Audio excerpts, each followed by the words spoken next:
prière, vous le recevrez.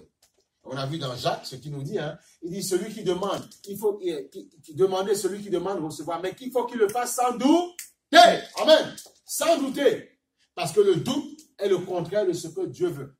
Et si tu doutes, tu ne peux pas recevoir de Dieu. Alléluia.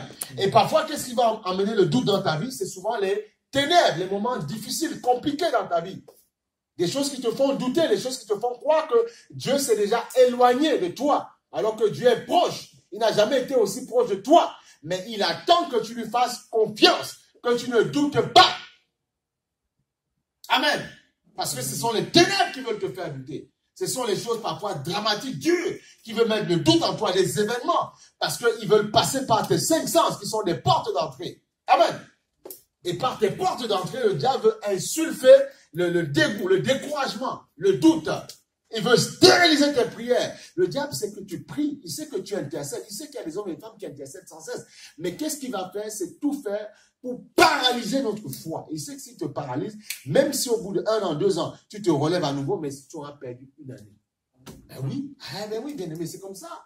C'est la vérité. Donc voilà pourquoi quand Dieu nous parle, il dit, si tu entends ma voix, n'endurcis pas ton cœur. Ça veut dire, si tu entends ma voix, vas-y, travaille, mets-toi en action, fais quelque chose, fais une manœuvre, je ne sais pas. Fais une manœuvre, prie, évangélise si tu veux, crée pour Dieu, fais des chants, écris, fais quelque chose, amen. Si tu entends ma voix, n'endurcis pas ton cœur. Tu dis à ton corps, lève-toi. Je sors du sommeil, je me mets debout. Amen. Voilà pourquoi on a dit, on n'attend pas qu'il y ait foule ici, on attend qu'à chaque fois on doit être les mêmes. Amen. Joyeux, plein de joie. Ne pas se dire, oui, mais qu'est-ce qui va se passer ce matin? Je suis fatigué. Non, mais déjà tu viens avec la joie, comme tu es. Mais déjà dans la joie. Celui qui va dans un restaurant, il sait qu'il va bien manger, il sait qu'il va être heureux. Amen. Donc il vient comme il est, mais il vient et il sait qu'il va recevoir. Donc c'est la même chose. Dans le service, il sera content. Quand on amène, tu peux amener les enfants manger dans un fast-food, ils sont contents. Oh, ça va être pas mal, le fast-food, le burger. Donc c'est la même chose. Je sais que je vais à l'église, je sais que je vais recevoir une parole divine qui va changer ma vie. Alléluia. Donc quand je viens dans la maison de l'Éternel, je fais comme David. Il dit la maison, le zèle de la maison de Dieu me brûle. Parce que je sais ce que je vais recevoir là-bas. Une parole qui va changer ma vie. Dis-moi amen. Alléluia. Hey. Faut dans la joie. Oui, dans la joie. Amen, amen. Oui, il faut dans la joie. Celui qui demande sans douter reçoit. Sans douter reçoit. Sans douter. Et le doute, c'est quoi? Les événements. Quand tu vois que ça ne marche pas comme tu veux. Oui, mais tu sais, ça va. C'est à la forme, ça va. Mais oui, ça va. Parce que Jésus a changé ma vie. C'est quoi le problème? Ça va très bien. C'est cool. On poêle de carottes. Ça va. Tu vois? Coule la vie. Tu ne vois pas, je suis dans la joie. Je coule le peps. Alors, c'est quoi le problème? Voilà. La joie de Dieu. Il y a la joie, la paix. Parce qu'en Dieu, il y a tout. Il y a ces choses-là. Ne sois pas hypocrite devant la maison du Seigneur. Sois dans la joie. Si tu es attristé, demande la joie. Si ça ne va pas, demande la joie. Mais ne cherche pas à contaminer ta tristesse ou ton dégoût de la vie aux autres. Les autres sont bien. Ce que tu dois faire, c'est puiser en eux. C'est ça la question. C'est ce que beaucoup ne comprennent pas. Amen, amen. Oui, ok, on comprend que tu es fatigué, tu es chargé. On comprend que tu es triste. Mais pourquoi tu veux me contaminer? Pourquoi tu veux que je dorme mal? Pourquoi tu veux souiller ma tête? Pourquoi? C'est quoi ce problème? Je pourrais dire comme le Seigneur Jésus, Satan, éloigne-toi de moi. Je peux le dire, mais avec respect, on ne le dit pas. Tous ceux qui viennent avec les effets négatifs, c'est pas eux, c'est pas Dieu, c'est l'ennemi qui met ça. Amen. Tu peux leur dire, sors de là, Satan. Mais tu fais avec sagesse. Donc, cette personne doit se laisser contaminer par la joie de Dieu. Voilà. Alléluia. On ne doit pas c'est pas parce que tu penses mal, tu as mal rêvé, tu penses mal, tu es triste, qu'on va marcher dans ta tristesse. Jamais de la vie. Tu dois te laisser contaminer par notre joie. Amen. Amen. Parce que la Bible dit, réjouissez-vous en tout temps. On n'a pas dit attristez-vous en tout temps. Réjouissez-vous en tout temps. Voilà. Alléluia. Donc, comme toi, tu n'es pas dans la joie, moi, je suis dans la joie, c'est toi qui dois te soumettre à ma joie. Je ne me soumets pas à ta tristesse. Jamais de la vie. Amen. Amen. Gloire soit en Dieu, Seigneur. Alléluia. Dis-moi amen. Amen. Hey, aïe, aïe, aïe, aïe. Tu vois, dans Genèse chapitre 1, il dit quoi? Genèse chapitre 1, il dit, on a vu, au commencement, Dieu créa le ciel et la terre. La terre n'était que chaos et vide. Il y avait des ténèbres sur la surface de l'abîme. Et l'Esprit de Dieu planait au-dessus des eaux. On a dit vendredi soir qu'il y avait les ténèbres, mais Dieu n'a pas eu peur, ça n'a pas influencé Dieu, jamais. Il a dit de ces ténèbres, vous allez voir, je vais changer. Voilà, c'est le même Dieu qui a dit, détruisez ce corps. Le 3e jour, je le rebâtis. Il parlait de la résurrection. c'est là où tu vois que Christ est Dieu. Voilà. Dieu voit les ténèbres. Il dit là, je vais bâtir, je vais créer des hommes qui vont être contents, ils seront partout dans les plaines, ils vont être heureux, il y aura l'eau, il y aura tout ça. Et le premier, on va nommer les animaux, il le savait. Voilà pourquoi ne laissez jamais l'avantage au diable. Le diable met le chaos, tout est brûlé, le chaos dans ta vie. Il dit maintenant, il y a des cendres, c'est bon. Non, il y a encore des racines qui sont là. Des racines qui ne demandent qu'à être arrosées. Vous voyez qu'auparavant, quand il fait très très chaud, parfois un gazon ou un joue, une pelouse, elle brûle totalement, vous voyez. Mais quand il pleut, vous voyez la saison des pluies qu'on a eu, il y a pas mal de pluie. Et puis tu vois subitement les racines qui ressortent de nulle part et te reproduisent des fleurs, du gazon qui repousse. Tu dis waouh, parce que les racines étaient encore là, mais elles avaient juste besoin d'être arrosées. Voilà pourquoi laisse-toi arroser par la parole, l'eau de la parole. Amen. Alléluia. Laisse-toi arroser par l'eau de la parole.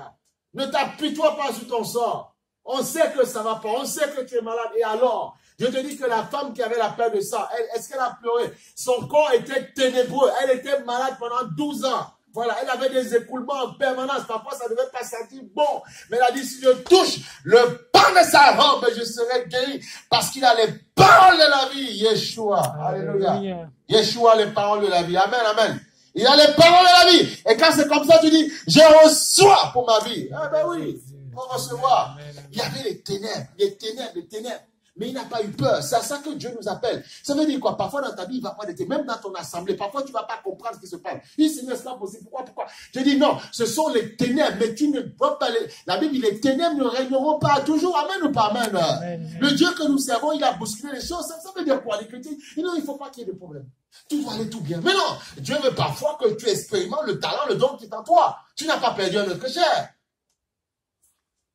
Tu n'as pas perdu. Non. Alors, réveille-toi, bouge-toi, lève-toi un peu. N'attends pas la mort pour dire que maintenant je me lève. Non! Parce que face à la mort de quelque chose, tu vas plus être attristé. Donc pendant que tu te sens fort, comprends, bénis Dieu pour la vie et lève-toi comme un soldat, une soldate et dis non. Parce qu'il y avait les ténèbres, Dieu a quand même créé devant les ténèbres. Il n'a pas eu peur des ténèbres. Parce qu'il est le créateur de la vie. Et Dieu vit en toi. Qu'est-ce que tu veux faire en toi? Est-ce que tu fais comme le verset qui dit? Il dit, ce n'est pas un esprit de timidité qu'il a mis en toi, c'est un esprit de force. Alors, lève-toi en toi. Vous savez quoi? On a dit que 95% des maladies sont d'origine psychique, dans l'âme, au niveau des pensées. Donc, ça veut dire que si tu commences à mal penser, tu ne déclares pas d'autres paroles, tu risques d'attirer certaines formes de maladies. On le sait, les médecins le disent aujourd'hui. Un mauvais état psychique peut générer, c'est un foyer, un fief pour déclencher des maladies. C'est tout. Il y a des actions, peut-être quand tu manges mal, tu fais tout n'importe quoi, mais si tu alimentes ça avec un mauvais état d'esprit, ça peut être compliqué pour toi. C'est ce que beaucoup ne comprennent pas. Tu peux déclencher du stress. Même un enfant il y a des enfants qui ont des maladies très tôt, des maladies incurables, parce que souvent dans leur cœur, je ne sais pas ce qui s'est passé. Ça peut être la génétique, mais souvent dans la tête, on ne sait pas, tout jeune. La femme peut commencer à développer un système de pensée qui n'est pas bon. Il faut faire attention.